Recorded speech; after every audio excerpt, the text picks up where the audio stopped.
नमस्कार विद्यार्थी मित्रांनो, सायन्स स्टडी या यूट्यूब चॅनलवरती तुम्हा सर्वांचं स्वागत आहे. आज आपण क्लास 11 फिजिक्सचा chapter number 6 mechanical properties of solid हा चॅप्टर आपण आज सुरुवात करणार आहोत. तर टॉपिक सुरू करण्यापूर्वी सर्वांनी नोटबुक आणि पेन शेजारी घेऊन बसा, जेणेकरून तुम्हाला लगेच जिथल्या तिथं तुम्हाला लिहून घेता येईल. ओके, तर आपण बघणार आहोत मेकॅनिकल प्रॉपर्टीज ऑफ सॉलिड. पण त्याच्या अगोदर आपण बघणार आहोत की हा सॉलिड आला कुठून. आपण इथे जी तयारी करून घेणार आहोत एकदम बेसिक टू ॲडव्हान्स, म्हणजे कोणत्याही विद्यार्थ्याला कसलीही अडचण येऊ नये अशा पद्धतीची आपण तयारी इथून करून घेण्याचा प्रयत्न करणार आहोत. जरी कुणाला काही अडचण असेल तर त्यांनी वैयक्तिक या नंबरवरती कॉल करून किंवा कमेंट सेक्शनमध्ये प्रश्न टाकून तुमचे प्रश्न मला विचारू शकता. ओके, तर सुरुवातीला आपण बघणार आहोत मॅटर. तर मॅटर म्हणजे काय? आपण ऐकलं असेल, पदार्थ हा शब्द आपण नेहमी ऐकतो. इवन प्रत्येक विद्यार्थ्याला जरी आपण विचारलं स्टेट्स ऑफ मॅटर सांग, तर प्रत्येक विद्यार्थी तुम्हाला सांगतो सॉलिड, लिक्विड आणि gas. But what is mean by actually matter? Matter means anything which has mass and occupies space. म्हणजे अशी कोणतीही गोष्ट लक्षात ठेवायचं जिला काय असेल, स्वतःचं मास असेल म्हणजे वस्तुमान, आणि जी काय ऑक्युपाय करत असेल स्पेस म्हणजे जिला जागा असेल. म्हणजे मॅटरला बेसिक दोन प्रॉपर्टीज असतात, मास अँड व्हॉल्यूम. मग याच्यानंतर आपण सर्वांनी शिकलेलो आहोत 3 states of matter. Solid, liquid, gas ह्या आपण युजली मॅटरच्या 3 स्टेट्स सांगतो, स्थायू, द्रव आणि वायू. यासोबतच बऱ्याच विद्यार्थ्यांना हे पण माहीत आहे प्लाझ्मा आणि त्याच्यानंतर बोस आइन्स्टाईन कंडेन्सेट ही सुद्धा एक मॅटरची काय आहे, स्टेट आहे, जे आपण कुठे ना कुठे ऐकलेलं असू. ओके, पण सहसा आपण या टॉपिकमध्ये जे बघणार आहोत ते काय आहे, फक्त मेकॅनिकल प्रॉपर्टीज ऑफ सॉलिड. जर तुम्हाला कोणी विचारला सॉलिड, लिक्विड आणि गॅसमधला फरक काय, तर आपण युजली सांगतो सॉलिडमधले जे काय पार्टिकल्स असतात किंवा जे काय ॲटम्स असतात किंवा जे काय ग्रुप ऑफ ॲटम्स किंवा मॉलिक्युल्स असतील, they are very close to each other. लिक्विडमध्ये जे ॲटमचे मॉलिक्युल्स वगैरे असतात ते कसे असतात, थोडेसे अवे फ्रॉम इच अदर. आणि गॅसमध्ये कसे असतात, फार अवे. हा बेसिक डिफरन्स आपण आधीपासून सांगत आहोत. बट या ठिकाणी जर तुम्ही बघितलात तर अजून काय सांगता येईल तुम्हाला, सॉलिडमध्ये जे काय पार्टिकल्स असतात किंवा जे काय मॉलिक्युल्स असतात त्यांच्यामध्ये जो फोर्स ऑफ अट्रॅक्शन असतो तो कसा असतो, स्ट्रॉंग असतो. तर बाकीच्या दोघांमध्ये तो तुम्हाला कसं बघायला भेटतो, वीक बघायला भेटतो. आणि याच कारणामुळं यांच्या आतमध्ये काय जनरेट होतो, स्पेस तयार होतो. जे स्पेस असल्यामुळे जे लिक्विड आणि गॅसचे जे काय मॉलिक्युल्स आहेत ते काय करतात, रँडम मोशन परफॉर्म करतात आणि एकमेकाची जागा चेंज करतात किंवा पोझिशन चेंज करतात. तसं सॉलिडमधल्या जर ॲटम्सला किंवा पार्टिकल्सला जर आपण पाहायला गेलं तर त्यांच्यामध्ये इंटरमॉलिक्युलर स्पेस जास्त नसतो, म्हणून ते त्यांच्या मेन पोझिशनवरती फक्त काय होत असतात, व्हायब्रेट होत असतात. पण याच्यामुळे सॉलिडमध्ये जो काय असतो, डेफिनाईट शेप आणि साईज हा आपल्याला बघायला भेटतो. हेच कारण आहे की सॉलिडमध्ये जो शेप अँड साईज असतो तो कसा असतो, डेफिनाईट असतो. पण जर तुम्ही सॉलिडवरती काय केलात, एक्सटर्नल फोर्स जर आपण अप्लाय केलो तर लक्षात ठेवा सॉलिडचे हे जे काय मॉलिक्युल्स आहेत त्यांची पोझिशन काय करतात, चेंज करतात.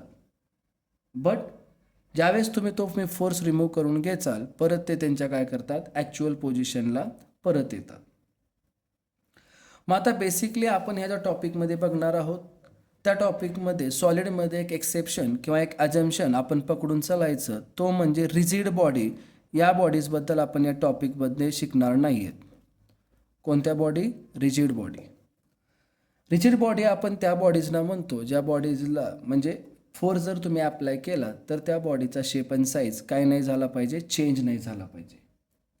म्हणजे तुम्ही किती जरी फोर्स अप्लाय केलात एखाद्या बॉडीवरती, उदाहरणार्थ एखादा दगड घ्या किंवा एखादा मेटॅलिक बॉल घ्या, त्याच्यावरती जर आपण फोर्स अप्लाय केला तर ती बॉडी काय करत नाही, स्वतःचा शेप आणि साईज चेंज करत नाही. पण तसं पाहायला गेलं तर प्रॅक्टिकली कोणतीही बॉडी परफेक्टली काय नसते, रिजिड नसते. याच्या पाठीमागचं जर कारण जर आपण पाहिलं, एखाद्या जर दगडावरती तुम्ही जर लार्ज फोर्स अप्लाय केला तर तो सुद्धा काय होतो लक्षात ठेवायचं, ब्रेकडाऊन होतो, म्हणजे त्याचा सुद्धा शेप अँड साईज काय होतो, चेंज होतो. त्याच्यामुळे रिजिड बॉडी ही एक वेगळ्या प्रकारची बॉडी आहे आणि या बॉडीबद्दल आपण क्लास 12मध्ये रोटेशनल डायनॅमिक्स या टॉपिकमध्ये आपण इन डिटेल शिकणार आहोत. मग आज आपण जे बघणार आहोत ते आहे आपलं मोस्टली आपण या टॉपिकमध्ये जी बॉडी शिकणार आहोत ती बॉडी आहे इलॅस्टिक बॉडी. पण इलॅस्टिक बॉडी काय असते हे शिकण्या अगोदर आपण एका फोर्सबद्दल माहिती घेणार आहोत. कोणता फोर्स आहे? Deforming force. लक्षात ठेवायचं, ज्यावेळेस आपण काय करू, एखाद्या सॉलिडवरती फोर्स जर अप्लाय केला आणि तो जर सॉलिड स्वतःचा शेप किंवा साईज किंवा शेप अँड साईज दोन्ही गोष्टी जर चेंज करत असेल, ओके, तर त्या फोर्सला आपण काय म्हणत असतो, डिफॉर्मिंग फोर्स. म्हणजे एखादा फोर्स अप्लाय केल्यामुळे सॉलिड ऑब्जेक्टचा शेप, साईज किंवा दोन्ही गोष्टी काय होत असतील, चेंज होत असतील, तर त्या फोर्सला काय म्हणायचं, डिफॉर्मिंग फोर्स. डेफिनेशन 1 मार्कला विचारले जाऊ शकते, जी तुम्हाला इथं दिलेली आहे. When a force is applied to a solid, the size or the shape or both changes in the relative position of the molecules, such force is called as deforming force. लक्षात ठेवा, ज्या फोर्समुळं सॉलिडमधले जे काय मॉलिक्यूलची पोझिशन असते ती change होत असेल, मग त्यांचा साईज असू द्या, शेप असू द्या किंवा दोन्ही गोष्टी असू द्या, तर त्या फोर्सला आपण काय म्हणणार, डिफॉर्मिंग फोर्स. मग डिफॉर्मेशन म्हणजे काय? तर डिफॉर्मेशन म्हणजे काय, change in shape or size or both of a body due to external force is called as deformation. म्हणजे बाहेरून फोर्स अप्लाय केल्यामुळे एखाद्या बॉडीचा शेप, साईज जर चेंज होत असेल तर त्याला काय म्हणायचं, डिफॉर्मेशन. हा शब्द लक्षात ठेवायचं. डिफॉर्मिंग फोर्स आणि डिफॉर्मेशन हा शब्द तुम्हाला या टॉपिकमध्ये रिपीट होणार आहे ज्यावेळेस आपण स्ट्रेनबद्दल डिटेलमध्ये शिकूया. आता एक गोष्ट लक्षात ठेवा, जेवढा आता उदाहरणामध्ये जर तुम्ही बघितलात, रबर बँड असू द्या आपलं किंवा क्ले असू द्या किंवा एखादा आपण डो घेतला म्हणजे चिखल असेल किंवा एखादा आपण जे कणिक मळतो त्याचा गोळा असेल किंवा एखादा रबर बँड असेल, तुम्हाला माहीत आहे आपण जर त्याच्यावरती काय केला, एक्सटर्नल फोर्स जर अप्लाय केला तर काय होतो, त्या बॉडी स्वतःचा शेप अँड साईज काय करतात, चेंज करतात.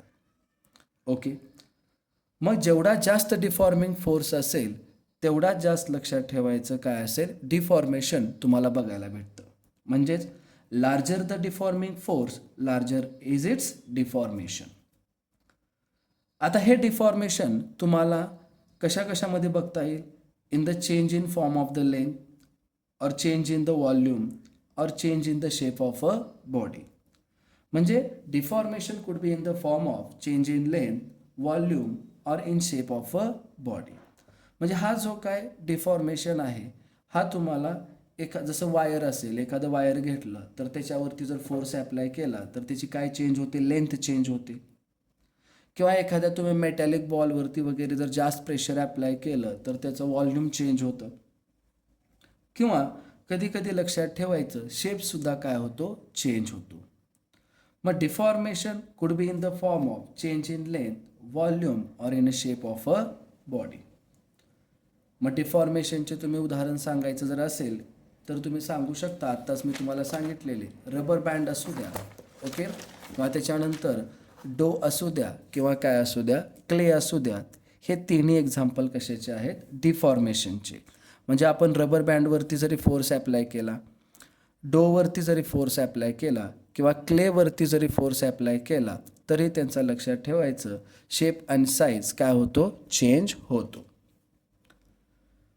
मग या टॉपिकमध्ये आपण जे मेन पॉईंट बघणार आहोत ते आहे elastic behaviour of a solids. कारण आत्ताच तुम्हाला म्हणलं, रिजिड बॉडीज काय असेल, रिजिड बॉडीज म्हणजे त्या बॉडीज असतात ज्यांच्यावरती एक्सटर्नल फोर्स अप्लाय केल्यानंतर त्यांचा शेप आणि साईज चेंज करत नाही. म्हणजे a body which does not change its shape and size after applying a external force. पण तुम्हाला आत्ता सांगितलं आपण की रिजिड बॉडी ह्या प्रॅक्टिकली एक्झिस्ट करत नाहीत.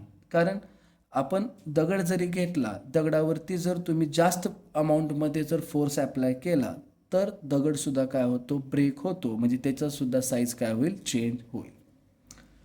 मग तरी त्याच्याबद्दल आपण रोटेशनल डायनॅमिक्समध्ये शिकूया. पण या टॉपिकमध्ये आपण जे सॉलिडचं जे बिहेवियर बघणार आहोत ते आहे elastic behaviour of a solid. मग इलॅस्टिक बिहेवियर बघण्याच्या आधी इलॅस्टिसिटी काय असते हे आपल्या सर्वांना माहीत असणं गरजेचं आहे. याची सुद्धा डेफिनेशन तुम्हाला 11th एक्झामला विचारली जाऊ शकते. मग कशाला म्हणणार आपण इलॅस्टिसिटी? इलॅस्टिसिटी म्हणजे काय? जर समजा आता डिफॉर्मेशन तुम्हाला माहीत आहे. कशाला म्हणतो आपण डिफॉर्मेशन? एखाद्या बॉडीवरती एक्सटर्नल फोर्स ॲप्लाय केल्यानंतर त्याच्या शेप आणि साईज किंवा दोन्हीमध्ये होणारा बदल.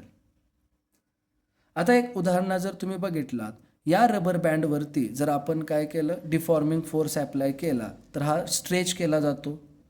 रबर बँड काय होतं, ताणलं जातं. ओके, पण तो जर तुम्ही फोर्स काढून घेतलात तर रबर बँड स्वतःचा शेप आणि साईज काय करतो, रिगेन करतो, म्हणजे पुन्हा मिळवतो. मग if a body regain its original shape and size after the removal of deforming force it is called an elastic body. म्हणजे डिफॉर्मिंग फोर्स काढून घेतल्यानंतर एखादी जर बॉडी स्वतःचे ओरिजिनल शेप आणि साईज पुन्हा मिळवत असेल तर अशा बॉडीला काय म्हणायचं, इलॅस्टिक बॉडी. कळलं तुम्हाला? कशाला म्हणायचं? If a body regains its original shape and size after removing a deforming force. Okay, त्या बॉडींना काय म्हणायचं, इलॅस्टिक बॉडी. आणि ही जी काय प्रॉपर्टी आहे या प्रॉपर्टीला काय म्हणायचं, इलॅस्टिसिटी. म्हणजे जर तुम्हाला कोणी डिफाईन इलॅस्टिसिटी म्हणलं तर सांगायचं, if a body regains its original shape and size after the removal of deforming force it is called an elastic body and this property is called as elasticity. Okay, मग नेमकं तुम्ही एक विचार करायला हवा की असं काय घडतं की डिफॉर्मिंग फोर्स काढून घेतल्यानंतर बॉडी स्वतःचा शेप अँड साईज रिगेन करते. तर बाळांनो, त्या ठिकाणी एक फोर्स असतो. कुठला फोर्स? Restoring force. तो डिस्प्लेस मॉलिक्यूलला काय करतो, ओरिजिनल पोझिशनला परत घेऊन येतो. इमॅजिन करा, एखाद्या रबर बँडला तुम्ही स्ट्रेच केला आणि स्ट्रेच कडून त्याच्यावरती अप्लाय केलेला फोर्स काढून घेतला तर ते रबर बँड आहे तसं होऊन जातं. कशामुळं होतं? तर रिस्टोरिंग फोर्स जो आहे, जो डिस्प्लेस झालेले जे काय त्याच्यामधले मॉलिक्युल्स असतात त्यांना परत त्याच्या ओरिजिनल पोझिशनला घेऊन येतो. तुम्हाला जर कोणी विचारलं की इलॅस्टिक बॉडीचे एक्झाम्पल्स कुठले असतील तर generally metals, rubber and quartz हे काय आहेत, इलॅस्टिक बॉडी आहेत. आता बऱ्याच जणाला प्रश्न पडतं की मेटल्स आणि क्वार्ट्ज हे इलॅस्टिक बॉडी कसं असतील, तर तुम्हाला पुढे कळेल ज्यावेळेस आपण स्ट्रेंथ वगैरे शिकूया. सर्वांना वाटतं की मेटल कुठं ताणले जातात. ओके, बट याच्यामध्ये आपण डिटेलमध्ये ज्यावेळेस आपण स्ट्रेस स्ट्रेन बघूया किंवा त्यांचे टाईप्स वगैरे बघूया, हुक्स लॉ, मॉड्युलस हे डिस्कस करत असताना तुम्हाला समजून जाईल की मेटल्स कसे इलॅस्टिक आहेत ते. त्याच्यानंतर समजा अशा बऱ्याच बॉडी आहेत, उदाहरणार्थ डो किंवा क्ले किंवा मड असेल, त्याला जर तुम्ही काय केलात बाळांनो, त्याच्यावरती जर फोर्स ॲप्लाय केला तर त्यांचा शेप चेंज होतो. बट फोर्स काढून घेतल्यानंतर त्यांचा शेप अँड साईज रिगेन होत नाही. तर त्यांचा जो काय अल्टर झालेला शेप आहे त्याला ते काय करतात, रिटेन करतात. आणि अशा बॉडींना काय म्हणायचं, प्लास्टिक बॉडी. लक्षात ठेवायचं, अशा बॉडींना काय म्हणायचं, प्लास्टिक बॉडी. लक्षात इथं दिले तुम्हाला, if a body does not regain its original shape and size and the retains it's altered shape or size upon the removal of deforming force it is called as plastic body. म्हणजे जर तुम्ही deforming force काढून घेतला तर एखादी body जर स्वतःचा जर original shape and size regain करत नाही आणि जो काय त्याच्यामध्ये बदल झालेला आहे त्यालाच ते रिटेन करत असेल तर त्या बॉडीला काय म्हणायचं, प्लास्टिक बॉडी. आणि ती जी प्रॉपर्टी आहे त्या प्रॉपर्टीला काय म्हणायचं, प्लास्टिसिटी. लक्षात ठेवा, if a body does not regains its original shape and size and retain its altered shape or size upon the removal of deforming force, it is called plastic body and property is called as plasticity. Remember that. आता याच्यामध्ये पण दोन गोष्टी असतात की perfectly elastic body कशाला म्हणायचं आपण, ओके, किंवा परफेक्टली प्लास्टिक बॉडी आपण कशाला म्हणायचं. तर एक गोष्ट लक्षात ठेवायचं, जर एखादी body original shape and size regain करत असेल कम्प्लिटली अँड इन्स्टंटेनियसली, म्हणजे तुम्ही एखाद्या बॉडीवरती फोर्स ॲप्लाय केलात, ॲप्लाय केलेला फोर्स काढून घेतलात, फोर्स काढून घेतल्या जर बॉडी लक्षात ठेवायचं त्याच्या original shape and size completely regain करत असेल तर त्या बॉडीला म्हणायचं परफेक्टली इलॅस्टिक बॉडी. म्हणजे if a body regains its original shape and size completely and instantaneously upon removal of the deforming force, then it is said to be perfectly elastic. लक्षात ठेवा, त्या बॉडीला काय म्हणायचं, perfectly elastic body. Elastic body तर तुम्हाला माहीत आहे, जे स्वतःचा शेप अँड साईज काय करतील, रिगेन करतील. कधी रिगेन करतील, त्यांच्यावरती ॲप्लाय केलेला डिफॉर्मिंग फोर्स जर तुम्ही काय केलात, काढून घेतलात तर. डिफॉर्मिंग फोर्स कशाला म्हणायचं, जो फोर्स ॲप्लाय केल्यानंतर बॉडी स्वतःचा शेप अँड साईज चेंज करत असेल त्याला काय म्हणायचं, डिफॉर्मिंग फोर्स. आणि हा जो काय चेंज आहे त्याला काय म्हणायचं, डिफॉर्मेशन. मग डिफॉर्मेशन समजलं, डिफॉर्मिंग फोर्स समजला, इलॅस्टिसिटी समजली, इलॅस्टिक बॉडी समजलं.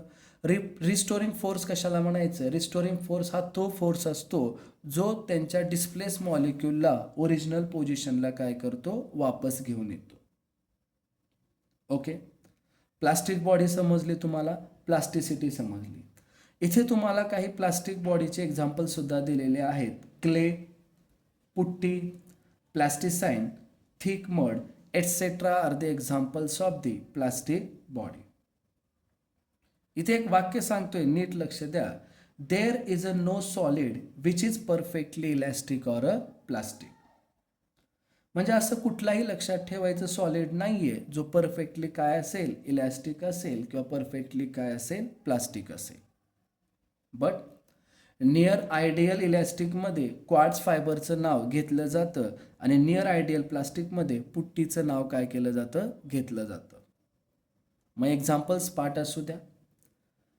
देर is no solid which is perfectly elastic or a plastic.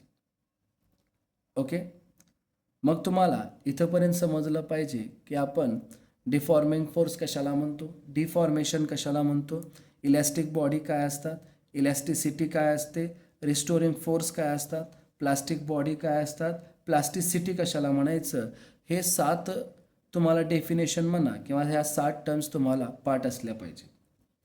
त्याच्यामुळं लगेच नोटबुक आणि पेन घेऊन याला डिक्टेट करून घ्यायचं आणि लगेच पाठ करायचं, म्हणजे जेणेकरून तुम्ही विसरून जाणार नाही. ओके, याच्यानंतर लक्षात ठेवायचं जे चालू होतं ते आहे तुमचा 6.3 स्ट्रेस अँड स्ट्रेन. आता इथून तुमचं मॅथमॅटिकल गोष्टी चालू होतील फिजिक्समधल्या, कोणत्या, स्ट्रेस आणि स्ट्रेन. या स्ट्रेसला लक्षात ठेवायचं, आपल्या फिजिक्समधल्या प्रेशरसोबत तुम्ही काय करू शकता, कम्पेअर करू शकता. काय, प्रेशर. प्रेशर सर्वांना माहिती आहे, फोर्स पर युनिट एरियाला आपण काय म्हणत होतो, प्रेशर म्हणत होतो. स्ट्रेसची जरी व्याख्या बघितला तर स्ट्रेससुद्धा काय असतं, internal restoring force per unit area of a body is called as stress. तुम्हाला माहिती आहे हे फक्त इलॅस्टिक बॉडीमध्ये तुम्हाला बघायला भेटतं. इलॅस्टिक बॉडी काय होतात, रिस्टोरिंग फोर्समुळे त्यांचे ओरिजिनल शेप अँड साईज काय करतात, रिगेन करतात. लक्षात ठेवा, डिफॉर्मिंग फोर्समुळे कोणत्याही बॉडीचा शेप आणि साईज काय होतो, चेंज होतो. बट रिस्टोरिंग फोर्समुळे लक्षात ठेवायचं शेप अँड साईज काय होतो, रिगेन होतो. आणि जर तुम्ही इलॅस्टिक बॉडीमध्ये जर पाहिलात बाळांनो, तर इंटरनल रिस्टोरिंग फोर्स आणि डिफॉर्मिंग फोर्स यांचं मॅग्नेट्यूड काय असतं, इक्वल असतं. लक्षात ठेवा, जसं न्यूटन्स थर्ड लॉ ऑफ मोशनमध्ये आपण ऐकतो, every action force has equal and opposite reaction force, त्याचप्रमाणे मग स्ट्रेस म्हणजे काय? जर तुम्हाला मॅथमॅटिकल फॉर्ममध्ये जर विचारलं, internal restoring force per unit area is called as stress.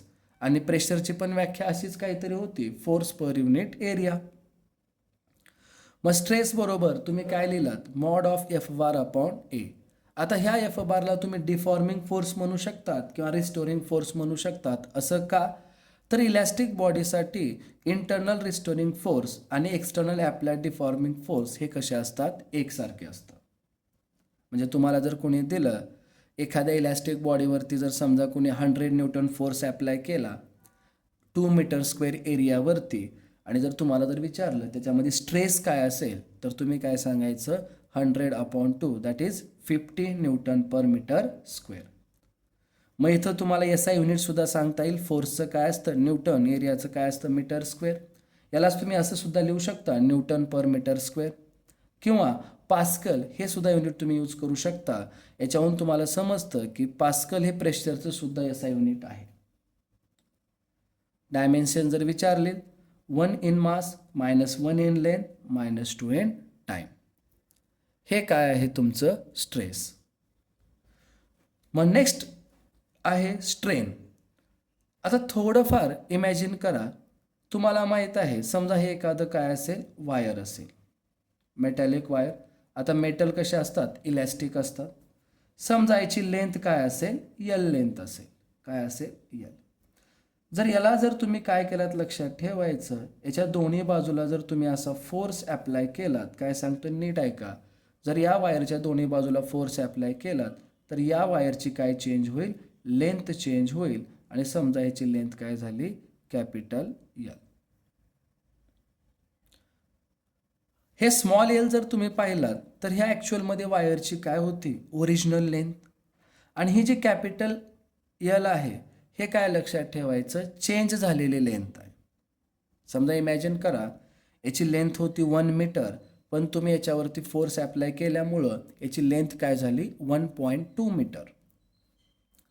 मग मला सांगा, यल 1 मीटर लेंथ होती, 1.2 मीटर काय झाली? कितीनं चेंज झाली? 0.2 मीटरनं लेंथ काय झाली? याची चेंज झाली. तर हे जे तुम्हाला 0.2 अपॉन जे आपण 1 लिहिणार आहोत, यालाच काय म्हणायचं? स्ट्रेन म्हणायचं. आता हा 0.2 म्हणजे काय आहे? Change in dimension. आणि 1 म्हणजे काय असेल? त्याचे ओरिजिनल डायमेन्शन. म्हणजे आपण जर काय घेतलं, चेंज इन डायमेन्शन आणि ओरिजिनल डायमेन्शनचा जर रेशो घेतला तर आपल्याला काय भेटेल? स्ट्रेन भेटेल. मग स्ट्रेन म्हणजे काय? The ratio of change in dimension of the body to its original dimension. आता हा जो चेंज असेल, लेंथमध्ये असेल, एरियामध्ये असेल किंवा कशामध्ये असेल? व्हॉल्यूममध्ये असेल. आता इमॅजिन करा, लेंथ चेंज झालेली सुद्धा मीटरमध्ये असेल, ओरिजिनल लेंथसुद्धा कशामध्ये असेल? मीटरमध्ये असेल. आणि दोन जर आपण सेम फिजिकल क्वांटिटीचा जर रेशो घेतला तर मीटर मीटर काय होतं? कॅन्सल. म्हणून it has no unit and it is a dimensionless quantity. Always remember. लक्षात ठेवा. MST-CET बऱ्याचदा स्ट्रेनबद्दल विचारलेला प्रश्न आहे, which of the following quantity has no unit and has no dimension. अशीच एक फिजिकल क्वांटिटी तुम्ही ऑलरेडी पाहिला असाल, डायमेन्शनलेस. कोणती? Angular displacement. त्याला युनिट आहे पण डायमेन्शन्स नाही आहेत. बट ही स्ट्रेन अशी क्वांटिटी आहे ज्याला युनिटसुद्धा नाही आहेत आणि ज्याला काय नाही आहेत? डायमेन्शनसुद्धा नाही आहेत. ओके. तर इथंपर्यंत आपण हे इंट्रोडक्शन झालं तुमचं. म्हणजे तुम्ही 7 टर्म पाहिलात, त्याच्यानंतर स्ट्रेस स्ट्रेन काय असतात यासुद्धा गोष्टी आपण पाहिलो. आता नेक्स्ट लेक्चरमध्ये आपण पाहणार आहोत types of stress, types of strain, various models, ह्या सगळ्या गोष्टी, हुक्स लॉ, या सगळ्या गोष्टी लक्षात ठेवायचं आपण नेक्स्ट लेक्चरमध्ये बघणार आहोत. तरी कुणाला काय अडचण असेल तर तुम्ही कमेंट सेक्शनमध्ये कमेंट करून मला तुमचा प्रश्न विचारू शकता. काही समजलं नसेल तर तुम्ही या नंबरवरती व्हॉट्सअप मेसेज करूनसुद्धा तुमच्या प्रश्नाची उत्तरं मिळवू शकता. आणि जर तुम्हाला हा व्हिडिओ जर आवडला असेल तर प्लीज लाईक, शेअर आणि आपल्या चॅनलला काय करा? सबस्क्राईब करा. धन्यवाद. परत भेटूया नेक्स्ट लेक्चरमध्ये.